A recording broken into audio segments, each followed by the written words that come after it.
Bentleys and Ferrari coupes. They say I be ballin' like them niggas that be shootin' hoops. I just scored a 40, shot the ball, the crowd went through the roof. Another triple double out the bubble. What's going on, y'all? It's your girl Kamey Gomez with Music Exclusives TV. Today we have a special guest in the building, future Grammy Award winner, Blacc Zacc, South Carolina's very own. How are you? I'm good. What's happening? What's good? How are you? I'm good. Can't complain. Love New York. I know. I heard you love New York. You come here looking for the white ups right away. I see you got some Ricks on stepping. Oh, for sure. Those is for real steppers only. Oh, you did your home. A little bit. White ups for sure. I love white voices. No, yeah. I mean, you came to New York, obviously during the time the weather is not the best. Mm-hmm. But one thing about New Yorkers, we always gonna hustle. And I feel like that's a common theme with you as well. Most definitely. You know, you've been getting to it and hustling really your whole life. Yeah, no distractions. Just staying consistent. Like, believing in myself. Mm-hmm. Keep going. Yeah. Mm-hmm. I mean, talk a little bit about coming from Columbia, South Carolina.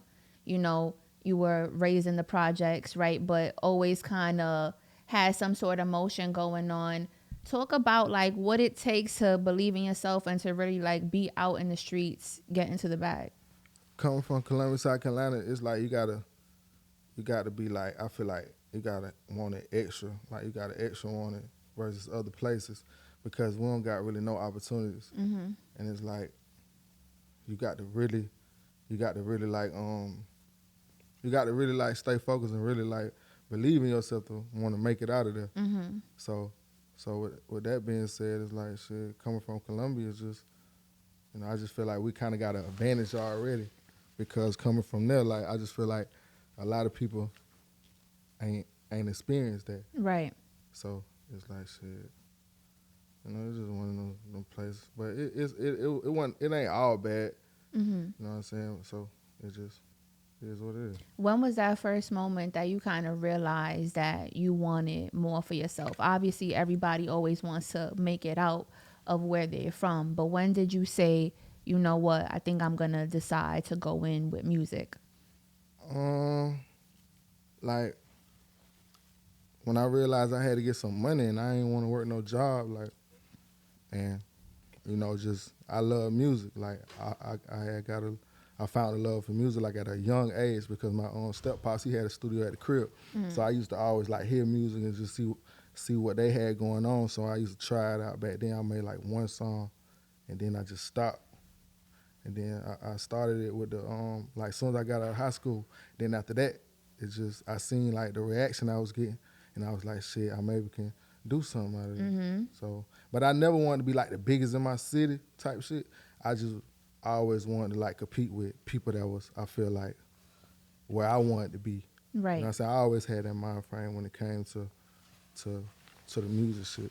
Mm-hmm. You're very humble. I like that about you. Yeah. But being 13, you created your first song at 13, I think is a dope thing for your stepdad to kind of like implant that inspiration into you, you know, as like a young guy. Yeah, I would say that. I ain't really had no relationship with my stepdad, so I ain't gonna give him that much credit. Okay. He inspired a nigga. But he exposed you. The music, yeah, I could say as far as with the studio, me hearing I guess the music, you know, from the room. Mm-hmm. But like, we ain't never had no relationship where he'd be like, hey, let's get in it. I want you to make a song or something like that. Yeah. So. Yeah. Even though South Carolina, where you come from, is not a lot of opportunities, it's more of a small town, I feel like a lot of greatness comes from South Carolina. Do you know Charlemagne? Yeah. I know y'all follow each other. He's like one of my mentors. I'm like, I wonder if he knows Charla, the baby as well, somebody that's like super big in the Carolinas. Talk a little bit about kind of your relationship with people that come from where you're from, because in New York, it could be a little bit different, you know. New Yorkers see other New Yorkers get into it and, you know, rising to the top, and it's like we don't really got that relationship. Is it like that for you? Yeah, I got a relationship with Baby from the label situation. Mm-hmm. Like, we both signed to the same label, so like when I see him, we always chop it up, and we done spoke on the phone for hours before, just talking about the game, like the industry, and just stuff outside of like rap too. Yeah. So and then Charlamagne, like I always chopped it up with him on Instagram. Mm-hmm. And then when I came to New York a few years back, I actually did an interview on his podcast. So Okay. and he shouted us out on when he was on on his other podcast, The Breakfast Club. Yeah.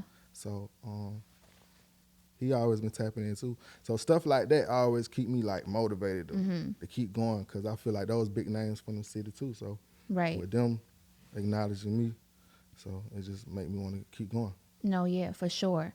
Well, your album 48 Hours is produced by NEEKO Baby, and it's kind of like the story of where you from, being a hometown hero.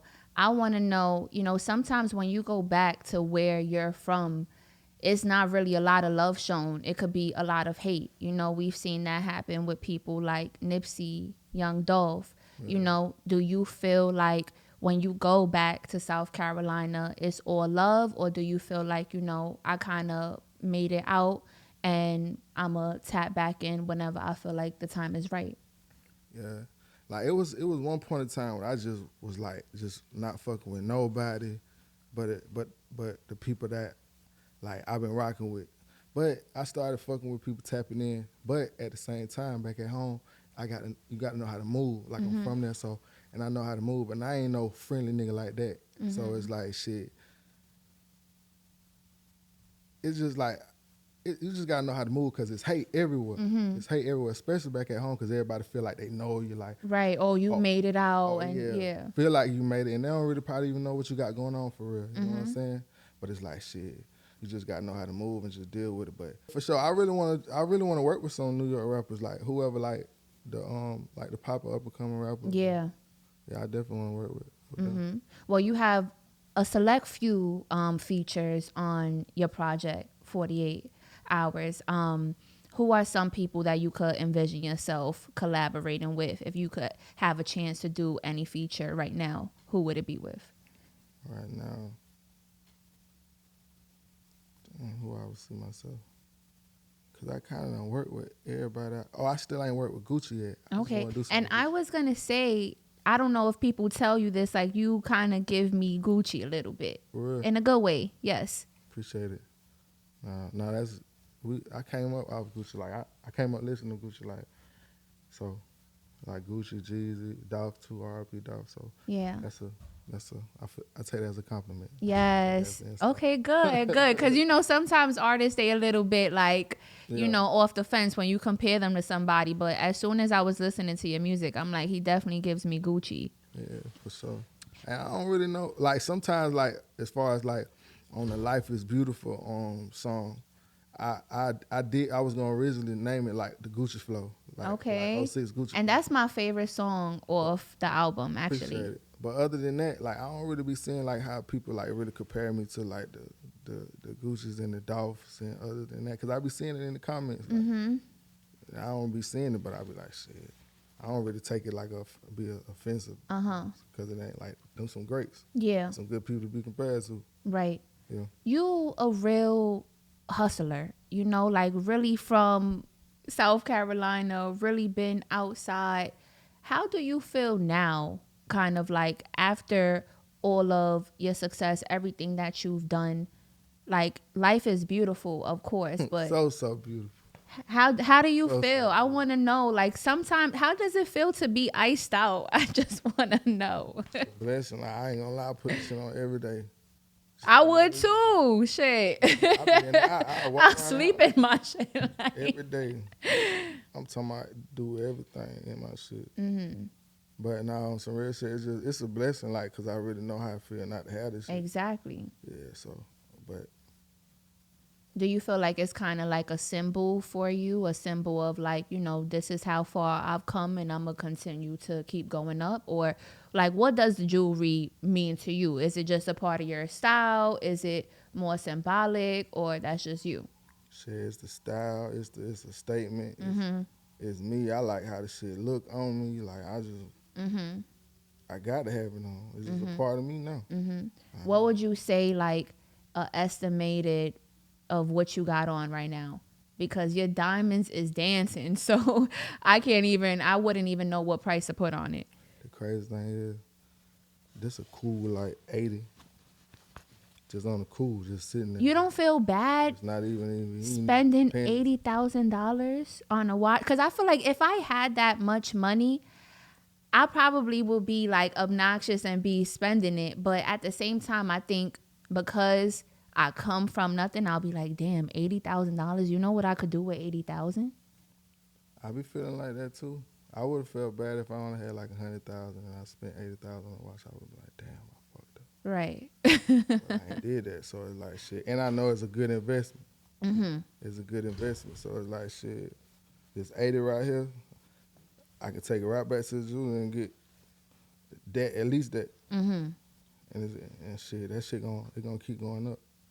All jewelry don't be bad investments, for real. Right. Yes. Right. Just gotta buy the right shit.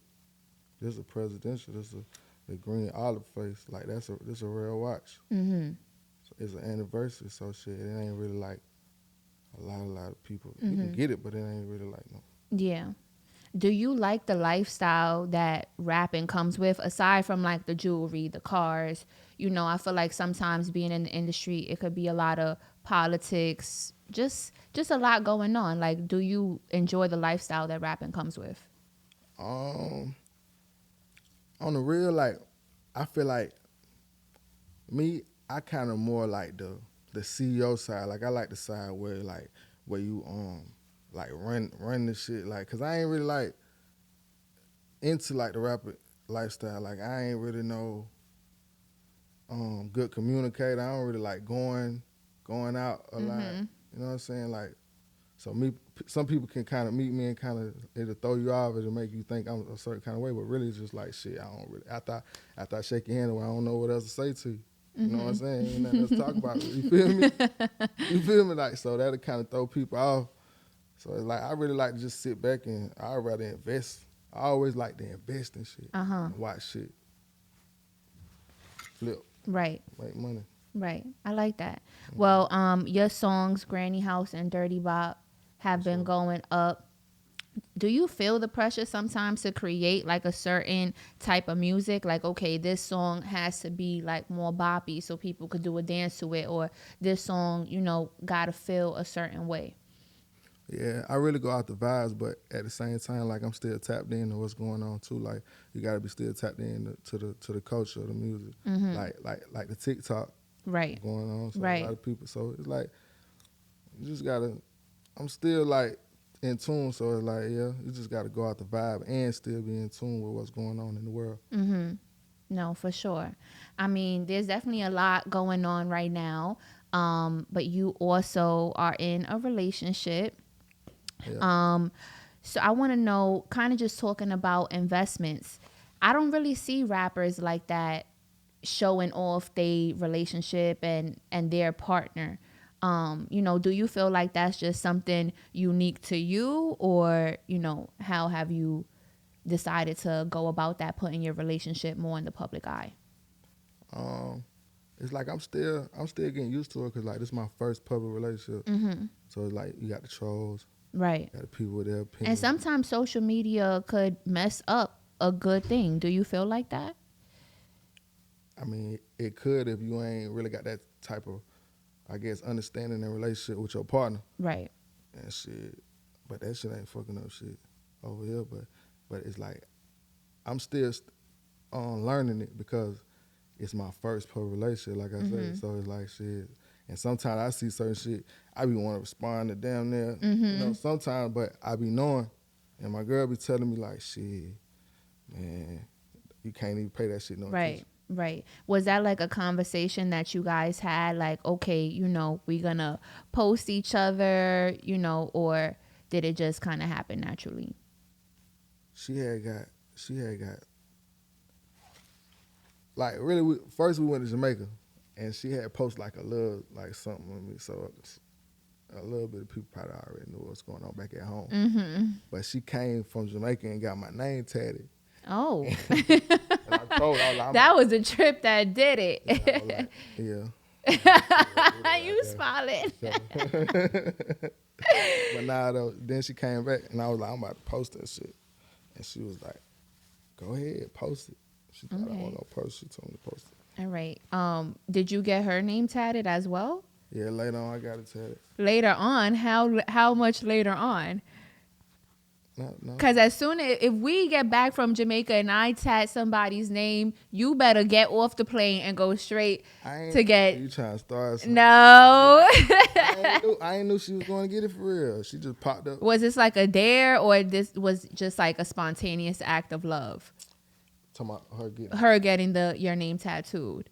Was it like tap my name on you so I know it's real? Nah, I ain't told her to do no shit like that. Okay. I guess that's just how she felt. Okay. That's just how she felt, and shit. That's how I felt. Mm-hmm. Too. Okay. Well, you said about, investments. I feel like one thing a real man is going to do is invest in his woman.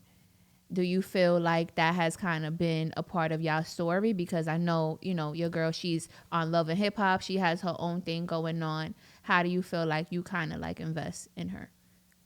I just be trying to just keep it where I can, let her know I understand her more than anything. Mm-hmm. You know what I'm saying? So, and shit, I just keep everything, good. I love that. Emotional investment, very important as well. For sure. Mm-hmm. Well, your project, I feel like it has a timeless sound, 48 hours. What would you consider the best song on that project or a song that really represents what that project means to you? Man, I like every song. That's one of the projects where I really like every song. I ain't Okay. gonna lie. And that everyone growed on me. But if I have to pick a song that represents, I just say The Motivator. Mm-hmm. Just because of the title of it and what I'm talking about. Right. Like, I don't even trap, but I feel what you're saying about, going out, getting money, doing your thing. For sure. And I like music like that because sometimes when it comes to rappers, I can't 100% resonate with like being outside and trapping, but I could understand that hunger and that motivation. For sure. I want to know for just young guys out there trapping, scamming, doing whatever they, is doing. What would be your advice to them if they're looking to get into the rap game? I mean, just be prepared to like invest, because if you come from hustling, you know what it is. Just be prepared to invest, just be prepared to learn and have patience with this shit. Mm-hmm. You know what I'm saying? Just learn the business, really learn the business side of it. You know what I'm saying? Learn how this shit really operate. Mm-hmm. And shit, just be prepared to invest. Right. Believe in yourself. Nice. Well, life is beautiful. For sure. So beautiful. Yes. Well, I'm your host, Kamey Gomez. This is Music Exclusives TV, and I had the pleasure of speaking with Blacc Zacc. What's happening? Y'all already know.